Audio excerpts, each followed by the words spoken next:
Good morning, everyone. And how are you? Good morning. Good morning. Good Here morning. we are back for episode, say it with me, 24 24 episodes. of KTLO. And we're not today. We're not doing it today. We're not going to do it today. It's not going to happen because we can't get it together. And if you have never been with us before, we all try to say something as an intro in sync and we fail miserably. Yes. We do. We fail miserably. We learn massively. And we do learn massively. And we're joined again this morning by Kathy Velblom. Hi, Kathy Velblom. Good morning. Thanks for joining us again today. And who's missing? Somebody's missing. It is Simone. Where did you put her? So Simone had another obligation. She's in finishing up a workshop, and she will join us a little bit later on today. But she will be here. I know those of you who are big Simone fans are pining. I know. Not for the fjords. Oh, it's just Greg. We can skip this. Yeah, we can just, skip it. So today's episode is this should be kind of interesting, and I don't want to get too wacky with this, but we're going to talk about something that happens fairly often. I think personally in the business world, and if I could figure out how to share my screen right now, I would, but I can't, so I won't. Anyway, the controls in the new version of Zoom are apparently different.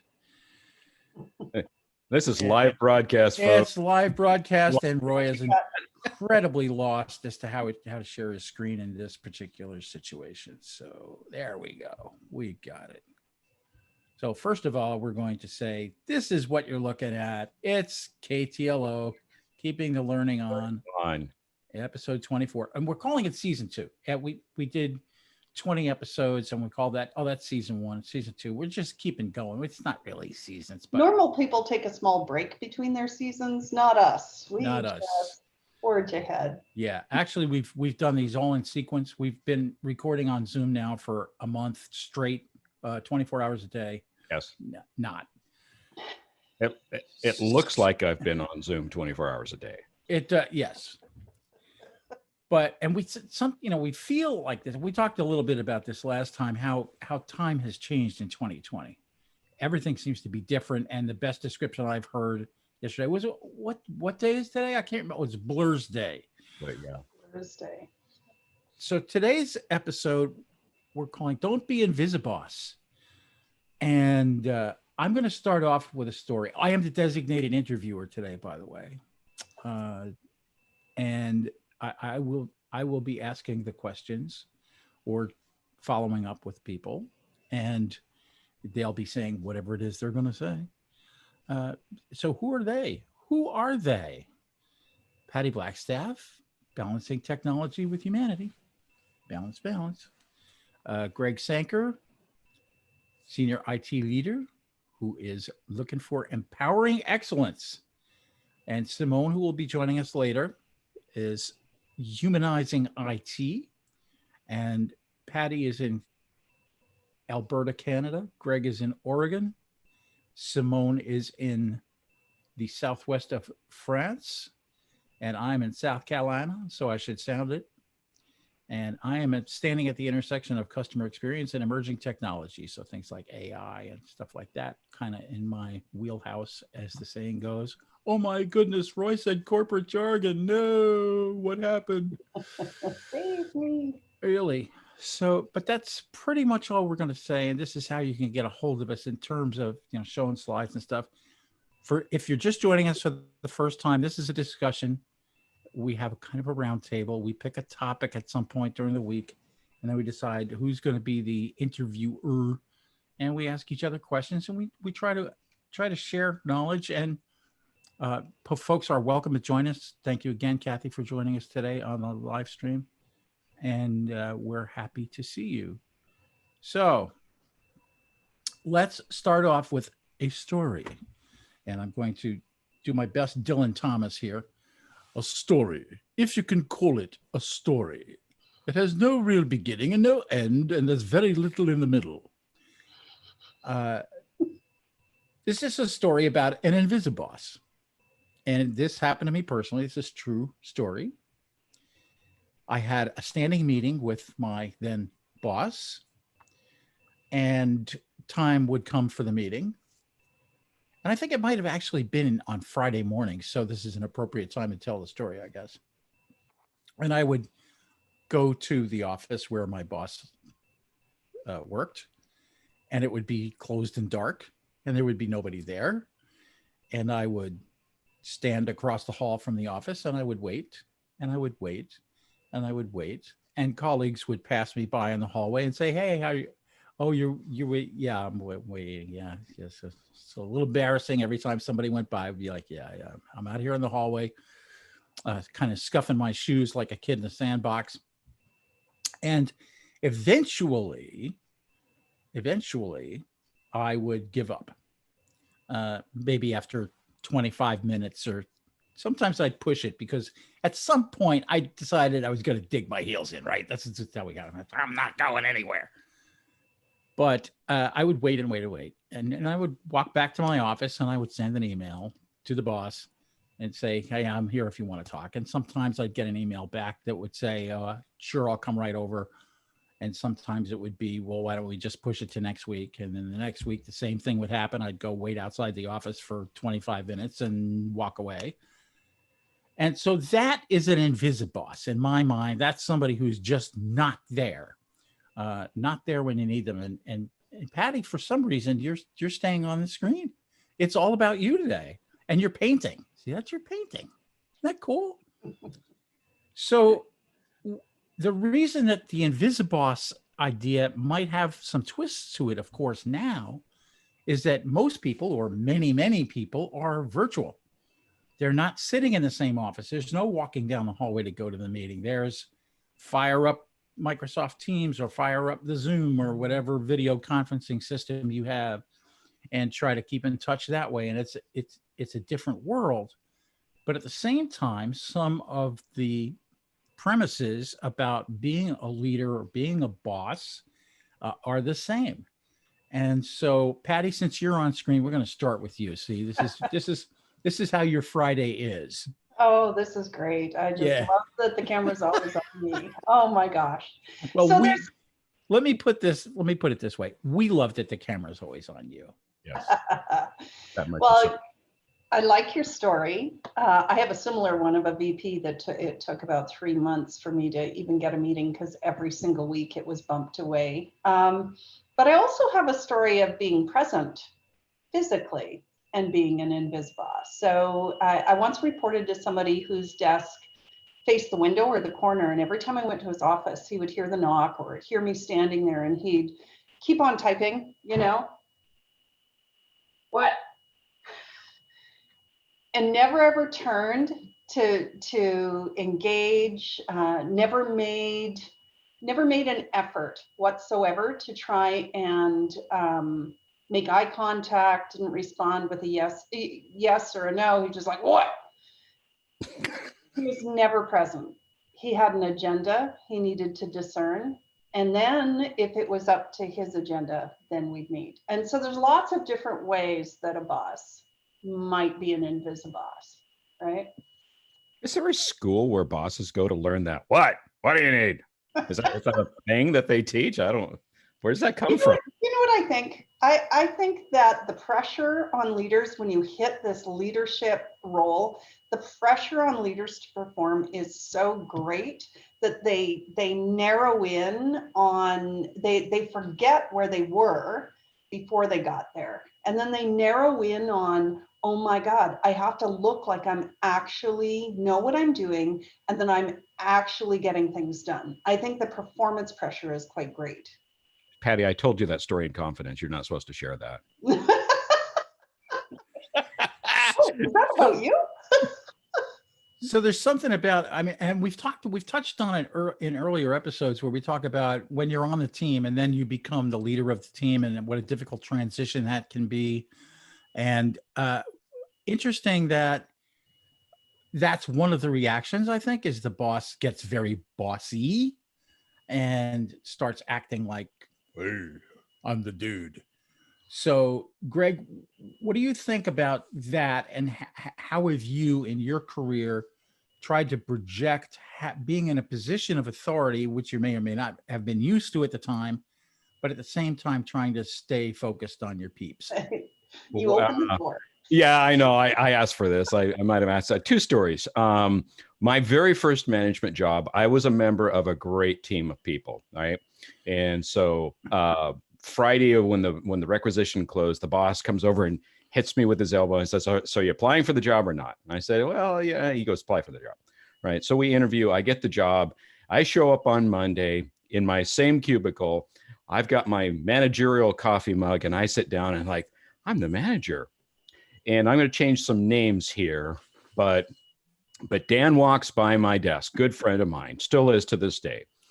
And he goes by, you can see him through the glass in the cubicle walls. He backs up and comes around the cubicle and he says, hey, just so you know, Jared doesn't do anything. I do all of his work. The previous manager knew that. And if you don't do anything about it, you'll take the same fate that she did.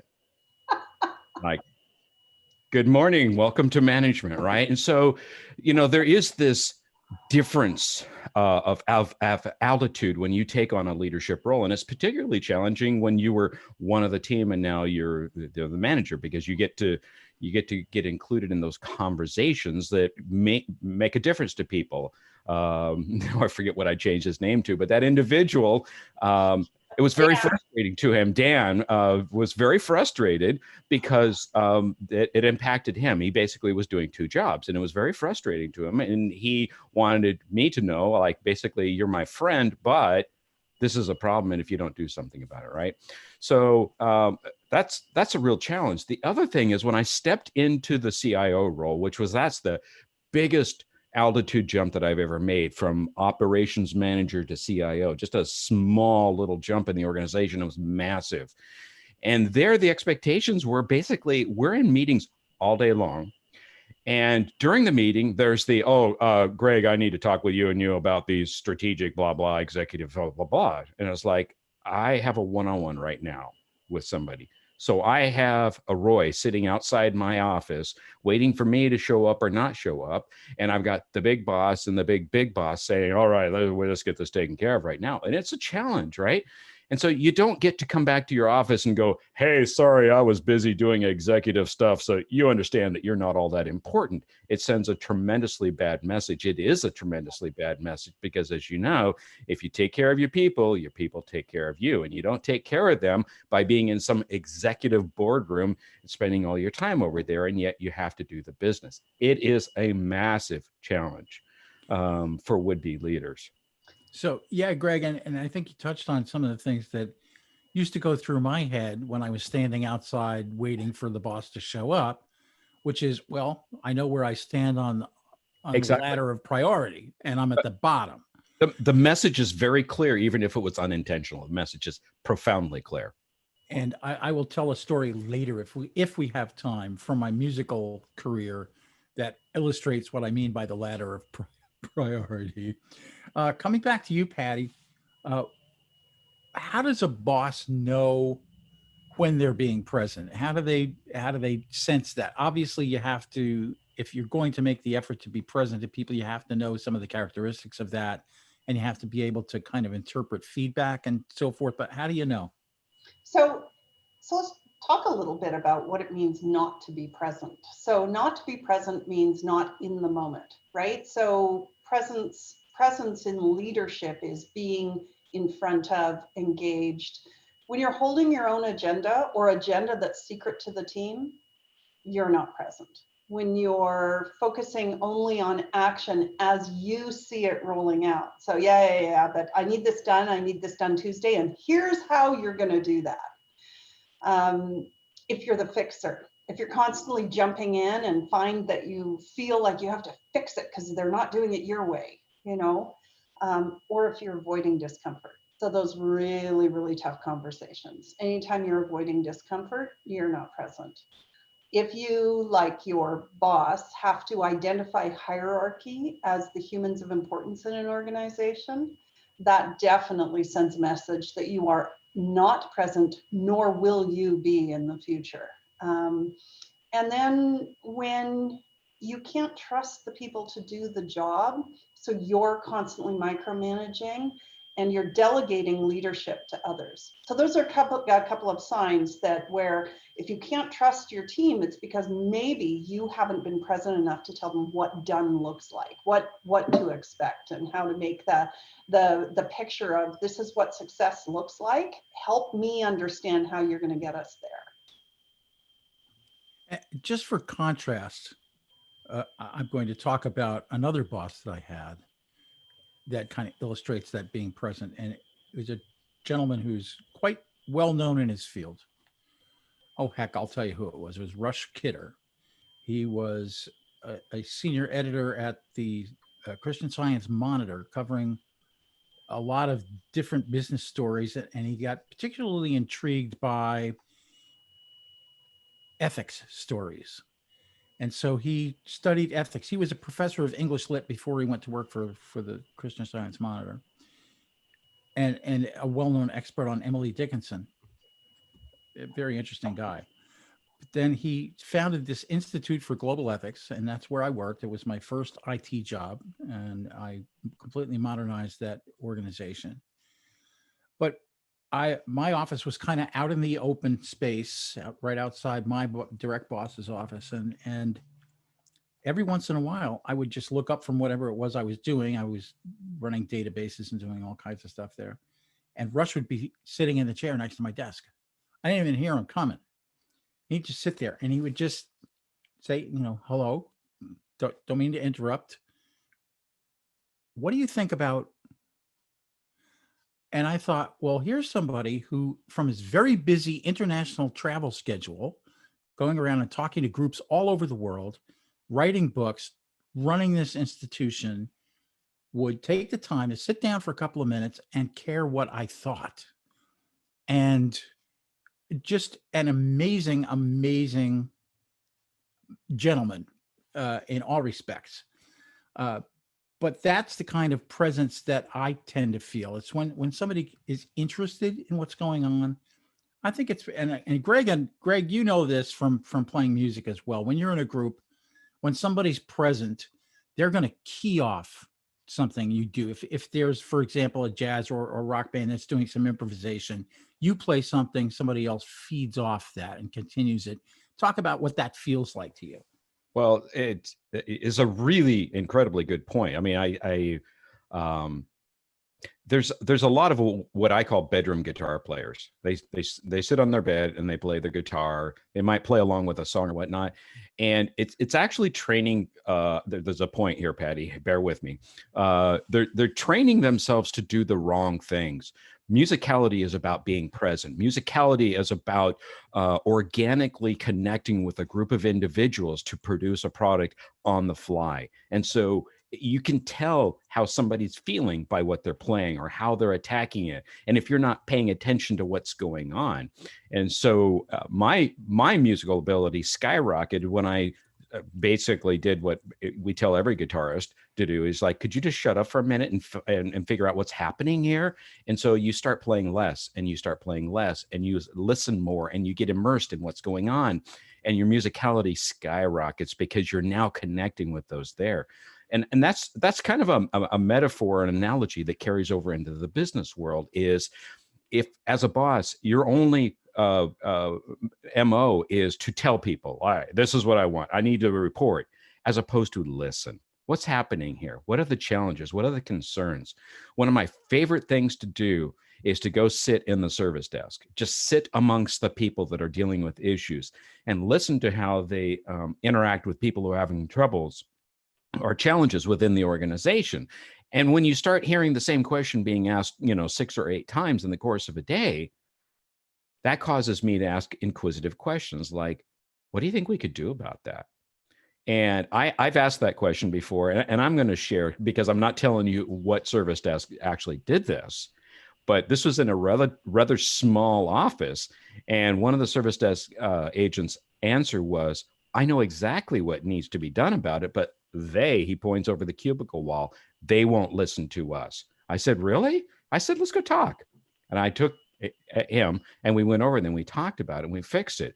But the thing was, it took an authoritarian figure. It took somebody who had the power, the leverage to say, listen to them, right? And so I had culture that I need to work on, because that's not a sustainable model where I'm the fixer, right, Patty? Is like, we had to break down walls. And so we literally broke down walls. We took out cubicle walls. We changed all kinds of floor pattern things to simply say, we are, and I coined this, and I would put a registered trademark on it if I could, one team. We are all one team. And if somebody from the desk has a challenge, we all have a challenge, because they've got a customer on the line. And so that's our job. And so those kind of moments where your presence exceeds you being there, where, Greg wants us to really take care of our customers. So we all know that that's what we're here to do. Or, so you create a cultural element that lives out what your values or your expectations are within the organization. You leave your fingerprint in the organization. So it doesn't require me to say, hey, I want you to do this. Hey, pay attention here, which is very, very command and control or dictatorial. Yeah. And you talked about one team, and it made me think of a book, which folks might want to read, by my friend Greg Gregory, and it's called One Team, One Dream. And you might want to pick that up and check it out. Nice. It's available everywhere. Greg, Greg, and Greg knows Greg, and Greg, they're all Greg. We're all Gregs here.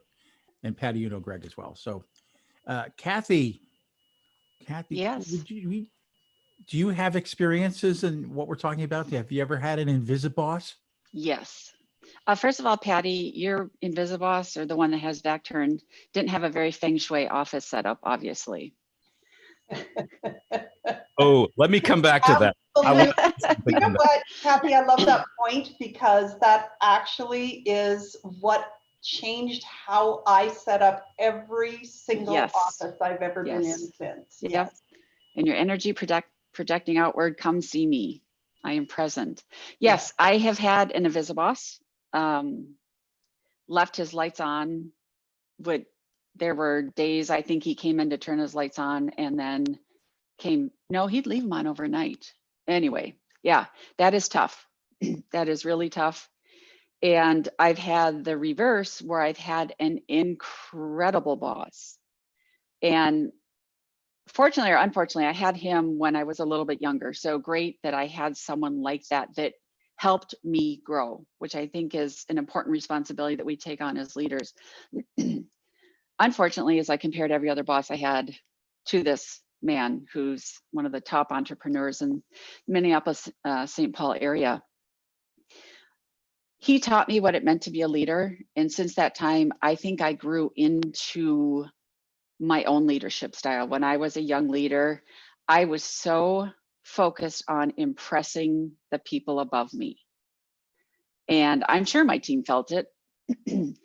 Later on, I realized that it really is all about them. We say it's all about the customer, but it's also all about our team, because if we don't have our team, we don't have customers. So it's kind of this very, very tightly woven relationship between our teams and our customers.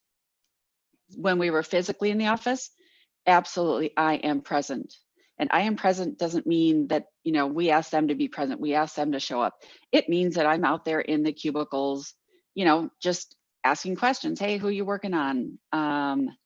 Having impromptu meetings with team members that are physically in the same office with you, and trying to have impromptu meetings with people that you see maybe in Slack or Microsoft Teams online, just popping in, hey, have a quick, I want to pick your brain on something, even if you, just picking someone random is, I guess, what I'm getting at. I think the other thing that is incredibly important, ethics. Yeah, I could talk about ethics all day long. My son is doing his business ethics course this semester, and I'm going to have to try to keep my mouth shut.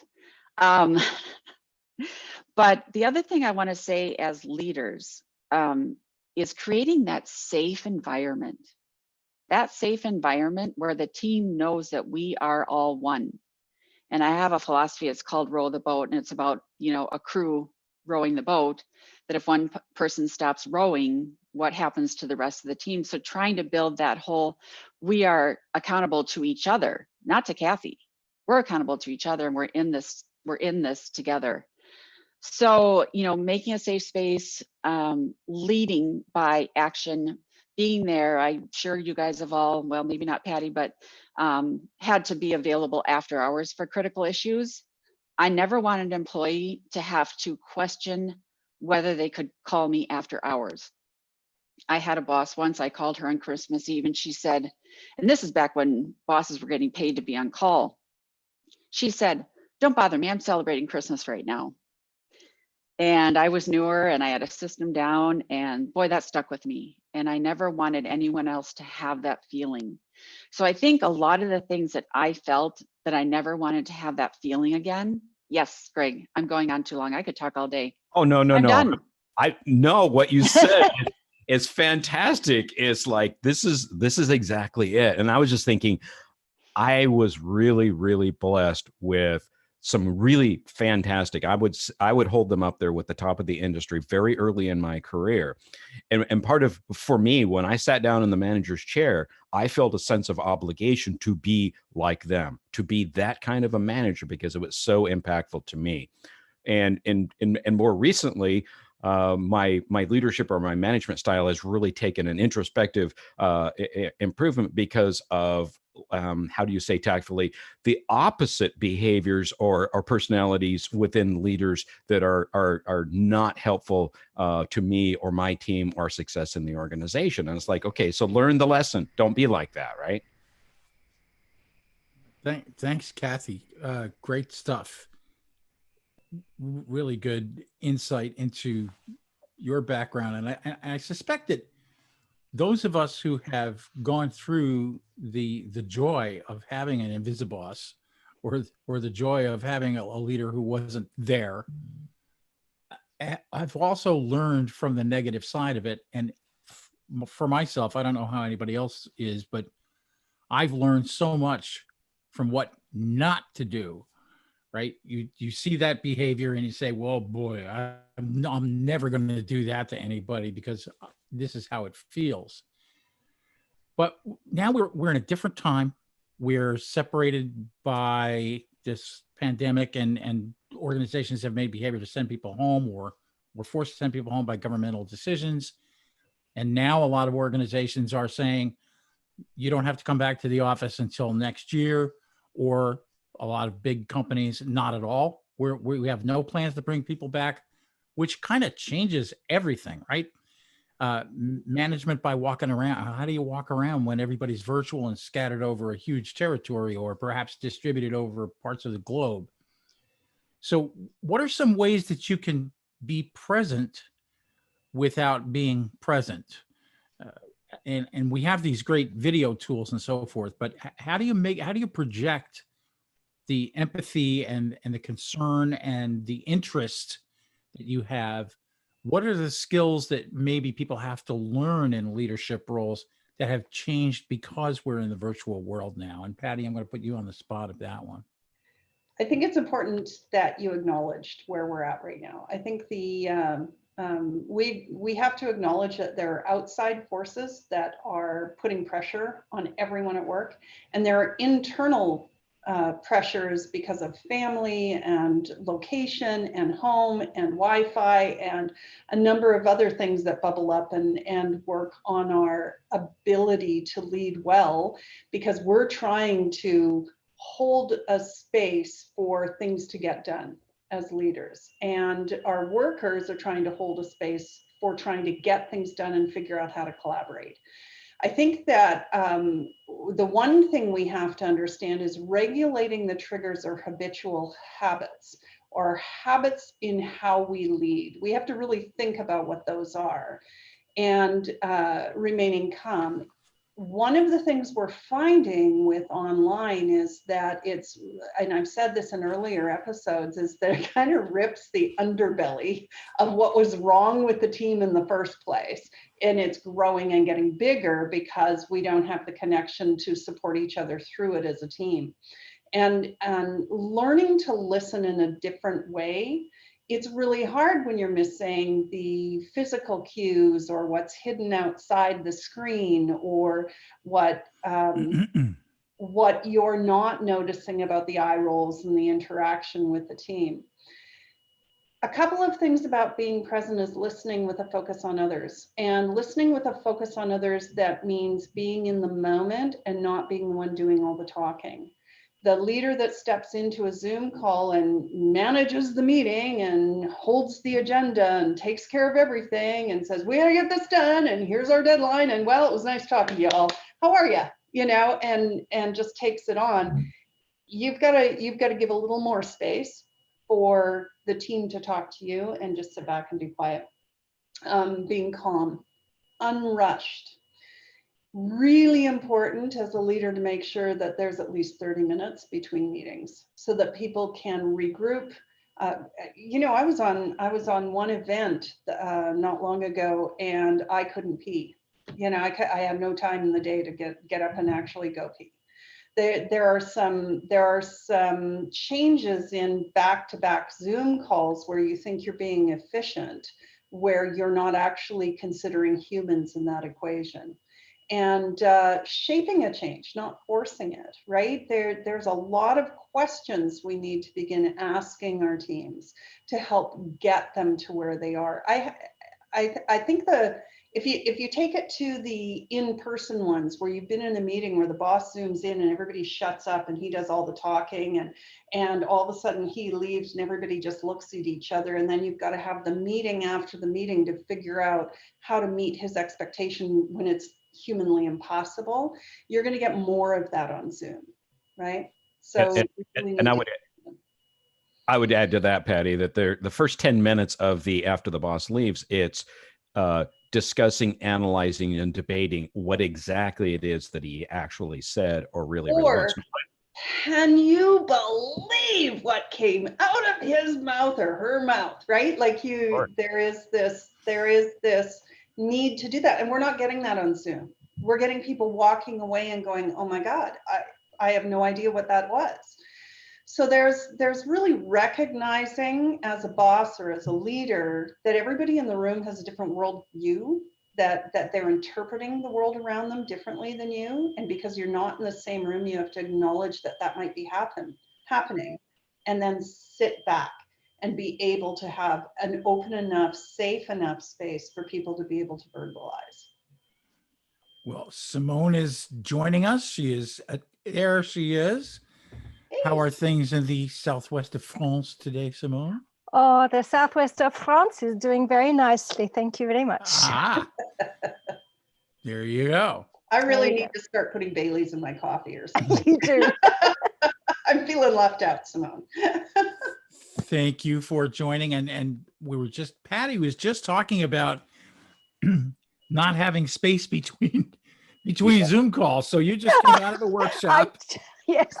And here you are. In fact, I left one of the other facilitators was sort of doing part of the roundup, and I said, yeah.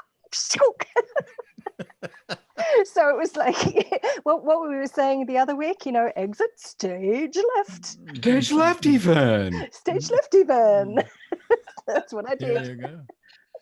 So we're having great discussion around InvisiBosses. And so I'll start off with a question for you, Simone. Have you had an InvisiBoss, and what was your takeaway from that? Oh, you know, the first thing about having an InvisiBoss is you sort of, you know, rub your hands together and think, yeah, cool, I can get away with all sorts of crap now. I was going to say other words then, but anyway, you can get away with stuff. The InvisiBoss is not there. Yes. And then, you know, pretty soon you start to realize that it gets really boring being on your own. I mean, you know, like it's like, okay, I've played with this bit now and I've done that bit now. What am I supposed to do now? So that was one of that first experiences of having an InvisiBoss was, oh, yeah, I thought it was going to be fun, and then it wasn't. I got bored. And then it was a case of the other part of it too was then when I was really working hard on something. And I think this is where managers really need a visible boss, because I'm giving feedback to all my team, but I wasn't getting anything. I had nothing coming. There was nothing to work with, nothing to really know if this was where we're supposed to be going now, or, you know, am I missing something here? And no one to actually guide me individually. And that becomes very difficult. So it's interesting to turn this around a little bit. And we've been talking about the effect on the team or individuals within the team when the boss isn't present, and maybe not to be seen, or is seen in such a way as Patty was describing, somebody with their back to the door and talking to you over their shoulder. But we haven't really talked about what the leader's getting out of this, right? Yeah. So that the presence, being present, works both ways. And so tell me more about that. What should the leader get, and how would the leader get that feedback and that feeling of presence with the team? Yeah, I think in the first instance, I mean, it's very difficult with the life of manager, as you saw, zooming off to one meeting, zooming off to another. And as you're doing that, you can be mistaken for being more of a social butterfly, you know, that you're just not there for me. You know, you're there for everyone else. I see you going here, going there. You're always talking on the phone. When are you there for me? And there's something that, especially in the various healing systems that I've studied over the years, and the cultural systems, one in particular I'm quite fond of comes from a Zulu greeting called Sawubona. And the greeting itself actually means, I see you. It's kind of like namaste in other words, but it actually says, I see you. So when we meet and greet, and the response would be, Yebo sawubona, I see you too. But it's more than just the greeting. It's actually about acknowledging each other. It's really about saying, yes, I am present with you. It's an invitation to the other person that I'm now witnessing your current journey, or what is the issue that you're currently in, what is it that's and exploring the possibilities of communicating, and exploring the possibilities how we might help each other in this particular moment of time. And that you will also see in other cultural systems, like in Hawaii with aloha, ha being the breath, that this sense of presence, or being mindful of being present with that other person, is that if I am sharing my breath with you, my ha with you, I only have so many breaths in this life. And that makes it a gift, that you are important enough for me to share what I have left of my breaths, and vice versa, that we be grateful and acknowledge the other person when they're talking to us, because they are sharing of their time and of their breaths. So that's part of when I think of, you know, as a practice, as a leader and as a manager, when I'm with people, that's the intent. What is my purpose and intent of being with this person, and what we're here to do? And that brings up something else about priority. So we've touched on that all along, where what the perception is on the part of the team or the individual is that I'm not on the priority list for my boss because they're not there. They're not to be found, or they just don't act as if I'm even standing in the same room. How do we get past that perception? Patty, did you already bring up the word gang waiting? No. We're waiting for you to come. The gang's waiting. You know, there's some foundational things that we do as humans. We approach everything based on our own experience. And you know, Marshall Goldsmith says it really well when he says, what got you here isn't going to get you there. I think, and to talk about someone who's really current and has really turned their company around, Satya Nadella, he approached his leaders and said, I want us to turn to move, to change from being know-it-alls to learn-it-alls. And I think that's a saying that I really like, regardless of anything else around, you know, what he's done. That know-it-all to learn-it-all really becomes big with individuals. And you tapped into some stuff, Simone, when we talk about, you know, when you talk about being present in the moment. You're not present in the moment if you're going to default, if you're headed back to experiential behaviors, and you can change behaviors. I have a friend who's a guy I went to high school with 1,000,001 years ago, who is a neuroscientist. We went for coffee one day and we were talking, and he was talking about the research that he was doing with Alzheimer's patients and neuroplasticity and all of the new neural work that's being done. And here's how he described it. Our default is the path of least resistance. So if you took a little car and you ran it across a wood table over and over and over and over and over again, eventually in the same spot, it would create these little indents, these little deep crevices. And he says, but you know, you can derail that car. It's your choice, but it takes practice. So to get out of the ruts, you have to think of your default leadership or default, you know, approaching a leader. Your defaults themselves are responses that we have emotionally that are based on our neuroplasticity, not changing. So it's practice. We have to practice a lot. We have to do an enormous amount of practice being something different, acting differently. And the only way we do that is if we're willing and able to change our narratives, our bias, letting go of needing to take over, letting go of control, really looking at the other person and being in the moment with a human across from us. That's when we begin to say, okay, I'm willing to change. I'm willing to change if I'm willing to listen and be a learn-it-all, you know? And that neuroplasticity, you can dislodge that car. You can begin taking different neural pathways based on practicing the kind of behavior that keeps you present with another individual. That sounded really lecturous. I'm sorry. No, not at all. You know, Repetitio mater scholarum est, we would say in Latin, which is repetition is the mother of learning.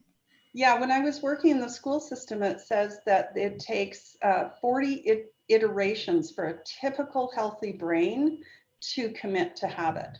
So if you're thinking, I've done this 40 times, you're getting there. You're just starting. There's a really good book by Carol Dweck called Mindset, which talks about, you know, really shifting to a growth mindset shifts the conversations of being present. And it's a great book.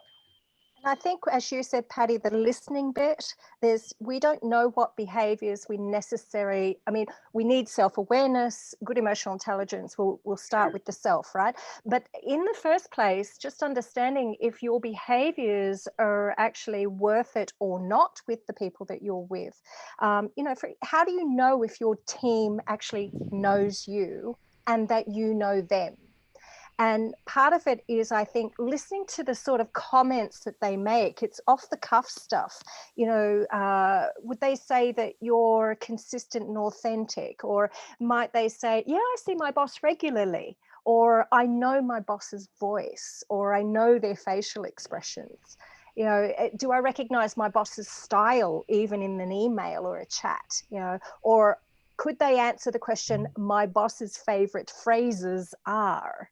So if that can fill in the blanks. Jump on that. I want to jump on that, Simone, because sorry, Roy, I'm totally derailing any questions you had. And Greg, I'm leaving you out. I'm sorry. Can I derail your derailment? I'm trying to derail. I'm going to be that pushy boss.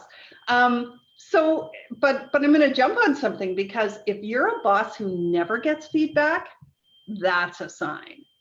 Because if you're the boss that I've learned all my greatest lessons from, because you're not the great one, then chances are not a single person on your team is brave enough to tell you. If you're not hearing, if you're not hearing from those people, that's a sign. Is that like any publicity is good publicity? Yeah. So I would like to, and I don't know where you're going to go, Roy, but we've approached this primarily from the leader perspective. And I think that there is an opportunity to talk about it from the followership perspective. So for instance, Managers are incredibly busy. It's part of the job. And I've seen where that is used as a weapon against you. Well, I showed up when I knew you were at the executive team meeting and you weren't there, so you don't really care about my problem. That's manipulation. That's childish behavior. And I'm calling that out. I had a group of people that knew that at a certain time of day, I would go to the break room and I would refill my coffee. And at any given time, this was so predictable. At any given time, there would be from 1 to 12 people, and I started making that an opportunity for me to ask them questions. And people would come from parts of the organization. This isn't about me being a celebrity, because I'm not. I'm not that awesome. But people found that to be a time when they could get their questions answered, they could pick my brain, they could understand it. And so what I see is taking responsibility for that conversation. So for instance, I had people that would come into my office and say, hey, here's some things I want to let you know about. Here's some questions that I have for you. And finally, I want to know, what are your priorities for this week? In other words, they took responsibility for having a beneficial conversation. I had other people that would show up in my conversation, in my office, and sit down and say, so what do you want to talk about? And it's like, oh, I want to know what's going on. I want to know what you're doing. I want to understand what your concerns are and challenges and things that I can help with. Well, I think everything is going fine. So I think there is some equal parts. And of course, the management sets the tone, sets the culture, curates the culture, establishes what the priorities are, what the values are, to the extent that they're capable of. But I think that there's a two-way street here. And I'm not a particular fan of Dilbert, though I swear Dilbert worked in an organization that I worked in. I'm not a fan of Dilbert because in the Dilbert scenario is the boss is always the stupid one and the employee is always the smart one that's always right, and the boss is always dumb and it's always the boss's fault doing some stupid thing. And the fact of the matter is we're all that boss. Like every time you go up in an organization, you're that guy. And you're that guy, person, individual, because the situation you find yourself in puts you in a situation where you don't get to just be whoever you want to be. There's constraints, there's demands, there's expectations that are put onto you. So all of what we've said is true. We own us. We own our responsibility. And if you're sitting there in a meeting going like this is my cell phone. If you're doing that, people know you're not present. The message is very, very clear. But if you're engaged and you're paying attention and people spend, 45 minutes talking about how horrible and terrible everything is, and there's not a darn thing that we can do about it, at some point the leader's going to have to say, so what are we going to do about it? Or what do we do? What do you want to do? What options do we have? How do we move forward? And so at some point, that's a boss that he just doesn't listen to me. It's like, you're right, because it's time for action. It's time for us to take our energies and harness them and move this organization forward. And so that's kind of the balance that I think maybe is worth talking about a little bit. Just saying the boss isn't present or the boss is absent or whatever is part of the equation, but it's not all of the equation. I agree. There's a certain amount of accountability that we own, and I think in a previous episode we talked about the 2.5 hours of drama that they have studied that occurs in an organization every single day, and by everyone, because you're either caught up in somebody else's drama or they're caught up in yours. And by drama, I mean, we can break that down into a number of different things. One of them is, I have no authority, so it's everybody else's fault because I have no control and there's nothing I can do, which is really a victim follower, right? That's somebody who says to the leader, well, if you made everything perfect around me and everything was awesome, then I could do that job that you expect from me. And for leaders, I think it's really important to have conversations with their teams about that drama, about, hey, you know what, we have constraints. We've got these things that are happening in our organization. I agree with you, but we can build a pocket of happiness. So if those constraints weren't there, what would we be doing? Now let's create around that. Is there something that we can take action on based on some of those pieces? You as a leader might be responsible for the psychological safety of the room that you're in, or the presence you're creating, or the space that you're making, and having empathy for others. There comes a point where ownership and accountability are also part of that equation coming back, just like you said, Greg. And it's a tough one on leaders because people like to sit in their little mud puddle and complain about having to eat worms, right? I mean, it is. Yeah. I don't know who said it the other week when we were having our initial conversations about where might this go, but know who said it. One of us turned around and said, well, I've got one personality, and if you don't like this one, then you're not going to like the other ones that show up. Oh, that was yours, was it, Greg? I love that. Yep. But the question I want to ask about the InvisiBoss is, like, ask yourself, are we talking about your visibility or your transparency? Because they're not the same thing. No. And I think, and that's why we talk about leading with vulnerability, leading with compassion, leading with competence, because those, we need to be willing to show something of ourselves in order to help our team also, come the other way. And yes, they do have accountability. Absolutely. Managers and leaders are employees too. Mm-hmm. When we're not, magically part of this wheel, we're also people and we're also employees. So what they're experiencing is often what we're also experiencing, just at another rung, right? And Kathy, I'm going to call on you again and ask, how do you get feedback, or how do you like to get feedback from the people that you're working with and that you're trying to create some motivation around? How do you take that? Yeah, first I want to tag on to what Patty said. She said the victim. There's another person that's the waiter. I'm waiting on everybody else. And then there's the creator, the person that is maybe willing to be vulnerable and try some things. And so one of the things that, and I'm going to go back again to that safe environment. If I feel safe as an employee, I'm going to be willing to work an incident longer before asking for help, because I want to try to learn. And I feel comfortable because I know my boss, if things escalate, because I didn't escalate faster, so the customer escalates, and we end up on the phone, that my boss is not going to embarrass me in front of the customer. The boss is never going to embarrass me in front of my team members. So that goes back to what we were talking about. Respect is a huge thing, and that means respecting each other. Just what I think Simone or Patty said, gratitude, manners, and listening. And I want to go back to the listening in a different way again. Someone that can hear when I'm having an off day so that I don't even have to say it. Someone that notices I'm not behaving in the way that I normally behave.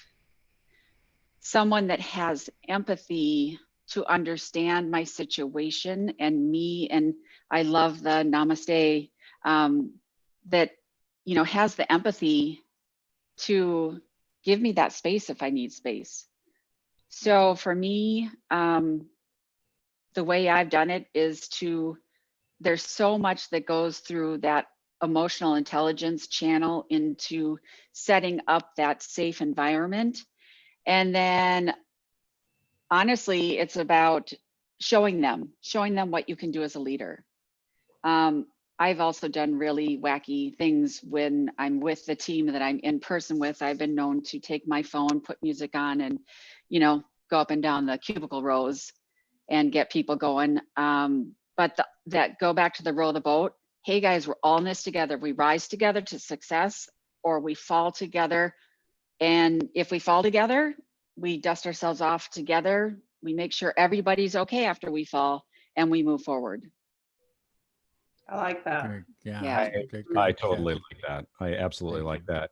So I was going to say, sorry, Greg, there was a recent post on LinkedIn that was talking about the different management methods, like, Gemba. It was a conversation around Gemba, and as a method for doing all of this. And I said, I was a bit of a fan of MBWA, management by walking around. And someone came back and said, oh, I found it a bit lighthearted. And I said, whoa, you've then just completely missed what MBWA is about. Because it was, like you were saying, Greg, the coffee room thing, I had regular times. I would go and make my cuppa, and I would do the rounds, and it would be, you know, a little tap on the shoulder and, you know, everything's okay. Where is it at? You know, anything I need to do for you.